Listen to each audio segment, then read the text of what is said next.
రేవంత్ రెడ్డి గారికి కేసీఆర్ గారికి తేడా ఏంటంటే కేసీఆర్ గారు 10 ఏళ్ళు ప్రభుత్వాన్ని నడిపినా ఎన్నడూ ఒక పొల్లు మాట కూడా రాష్ట్ర ప్రభుత్వ ఉద్యోగుల గురించి మాట్లాడలేదు. ఎందుకంటే వారితో మాకున్నది పేగుబంధం. ఉద్యమంలో కలిసి పనిచేసిన వాళ్ళం రాష్ట్ర ప్రభుత్వ ఉద్యోగులతో. సకల జనుల సమ్మె చేసిన, పెన్ డౌన్ చేసిన, సింగరేణిలో స్తంభింపజేసిన, ఆర్టీసీ చక్రం తిరగకుండా ఆపిన ఉద్యోగులతో మా పార్టీకి ఉండేది పేగుబంధం. అందుకే ఎన్నడూ కూడా మేము ఉద్యోగుల పట్ల కుదిరితే ప్రేమపూర్వకంగా వ్యవహారం చేసిన తప్ప ఎన్నడూ నిందించలేదు. ఇవాళ రేవంత్ రెడ్డి తన అసమర్థతను, తన ప్రభుత్వ చాతగాంతనాన్ని కప్పిపుచ్చుకోవడానికి విద్యుత్ సంస్థ ఉద్యోగులను నిందిస్తూ ఉన్నాడు. మరి విద్యుత్ సంస్థ ఉద్యోగులు కూడా ఆలోచించాలి. మీరేమో అహోరాత్రులు కష్టపడతా ఉన్నారు. రాష్ట్రంలో విద్యుత్ వ్యవస్థను కేసీఆర్ గారు 7,700 మెగావాట్ల నుంచి జగదీష్ రెడ్డి గారి ఆనాడు మంత్రిగా ఉన్నప్పుడు 7,700 మెగావాట్ల నుండి ఇవాళ దాదాపు కొత్తగా దామెరచెర్లలో యాదాద్రి ఏదైతే ఇప్పుడు కమిషన్ అయిందో 1,600 మెగావాట్లు, దాంతో కలుపుకుంటే దాదాపు 20,000 మెగావాట్లు దాటిపోయినట్టుంది. దాదాపు 20,000 మెగావాట్లకు చేరుకున్నది. అంటే విద్యుత్ సంస్థ ఉద్యోగుల కష్టం జెన్కో కానీ, ట్రాన్స్కో కానీ, డిస్కామ్లు కానీ అద్భుతంగా ఉంది కాబట్టే అక్కడి నుంచి ఇక్కడ దాకా వచ్చాం. అది గుర్తించకుండా, కామన్ సెన్స్ లేకుండా ఇవాళ తన చేతగానితనాన్ని కప్పిపుచ్చుకోవడానికి 10 ఏళ్ళు కేసీఆర్ గారి ప్రభుత్వంలో కరెంటు కోతలు లేకుండా బ్రహ్మాండంగా ఏ ఉద్యోగులు అయితే నిర్వహించారో ఇవాళ ఆ ఉద్యోగులను నిందిస్తూ చిల్లర రాజకీయానికి ముఖ్యమంత్రి ఏదైతే పాల్పడుతున్నాడో ఆయన ఆలోచించుకోవాలి. ఎందుకంటే ఆయన విజ్ఞతతో మాట్లాడాలి.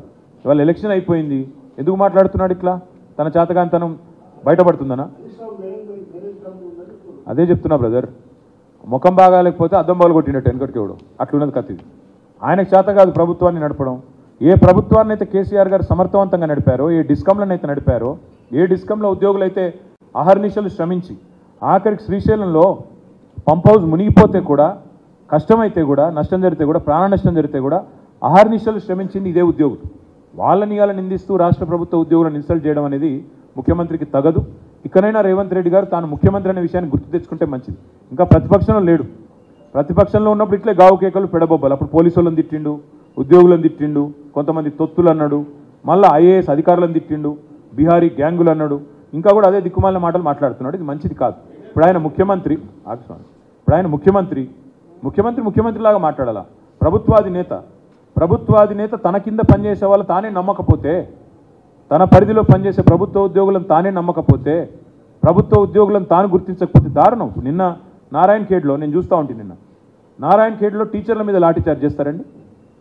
నారాయణ ఖేడ్లో నిన్న ఏం చేసిండ్రు? టీచర్లు పోలింగ్ డ్యూటీ చేసిండ్రు. పోలింగ్ డ్యూటీ చేసినాక దానికి సరిపడా వేతనం మీద ఉంటుంది, ఆ వేతనం ఇవ్వాలా, అది ఇవ్వలేదు. ఇవ్వకపోగా అడిగితే వాళ్ళ మీద లాఠీచార్జు. ఒకవైపు టీచర్ల మీద లాఠీచార్జు, ఇంకోవైపు విద్యుత్ ఉద్యోగుల మీద నిందలు. ఇది కరెక్టా? ఒక ముఖ్యమంత్రి చేయాల్సిన పని, ఇది ప్రభుత్వం చేయాల్సిన పని.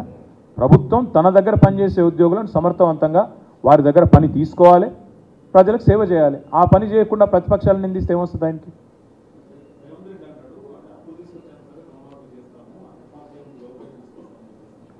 రేవంత్ రెడ్డి ప్రభుత్వం విద్యావంతులు ఇది కూడా వినాలా దయచేసి.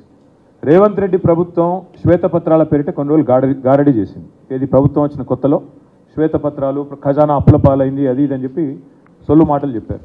నిన్నగాక మొన్న రిజర్వ్ బ్యాంక్ ఆఫ్ ఇండియా వారి వాదన చిత్తుకాయుధంతో సమానమని కొట్టవతలు బారేసింది. రిజర్వ్ బ్యాంక్ ఆఫ్ ఇండియా మొన్న విడుదల చేసిన నివేదిక దయచేసి మీరందరూ తెప్పించుకొని చూడండి. సరే, ఇప్పుడు పత్రికలు మీరు రాయరు, మాకు తెలుసు, ఇప్పుడు పాపం మీ బాధలు మీకున్నాయి. కానీ వాస్తవం జరిగింది ఏంది? 3,89,000 కోట్లు మాత్రమే రాష్ట్ర ప్రభుత్వ అప్పు. 7 లక్షల కోట్లు అని కాంగ్రెస్ ప్రభుత్వం చేస్తున్న ప్రచారం చిల్లర ప్రచారం, దివాలా కోరు ప్రచారం అని చెప్పి రిజర్వ్ బ్యాంక్ ఆఫ్ ఇండియా నిన్నగాక మొన్న ఎండగట్టింది. దయచేసి తెప్పించుకొని చూడండి. రిజర్వ్ బ్యాంక్ ఆఫ్ ఇండియా చెప్తోంది 3,89,000 కోట్లు మాత్రమే అప్పు. కాంగ్రెస్ ప్రభుత్వం చేస్తున్న ప్రచారం 7 లక్షల కోట్ల అప్పు అనేది శుద్ధ తప్పు అనేది నెంబర్ 1 పాయింట్. రెండో పాయింట్ ఏంటంటే, అప్పు చేయడమే తప్పు అన్నట్టు నిన్నటిదాకా సన్నాయి నొక్కులు నొక్కిన కాంగ్రెస్ సన్నాసులు మరి మీరెందుకు అప్పు చేస్తున్నారండి? రాష్ట్ర ప్రభుత్వ ఆదాయం అంతా ఎక్కడ పోతుంది? మరి మేము భారతదేశంలోనే మా ప్రభుత్వం దిగిపోయినాడు హైయెస్ట్ పర్ క్యాపిటా, హైయెస్ట్ తలసరి ఆదాయం కలిగిన రాష్ట్రం ఏది అంటే గల్లా ఎగిరేసి చెప్పుకునే పరిస్థితుల్లో తెలంగాణను వీళ్ళకి అప్పచెప్పి దిగినాం. మా ప్రభుత్వం వచ్చినాడు రాష్ట్రం యొక్క తలసరి ఆదాయం 1,14,000. మేము దిగిపోయినాడు రాష్ట్రం యొక్క తలసరి ఆదాయం 3,08,000. ఈరోజు 3,57,000 కొత్త నివేదిక ప్రకారం. మరి ఇంత తలసరి ఆదాయం ఉన్న రాష్ట్రం స్టేట్ ఓన్డ్ ట్యాక్స్ రెవెన్యూస్లో 80%తో అత్యధికంగా భారతదేశంలో ఉన్న రాష్ట్రం. రాష్ట్ర ఆదాయం అంతా ఎక్కడ పోతుంది?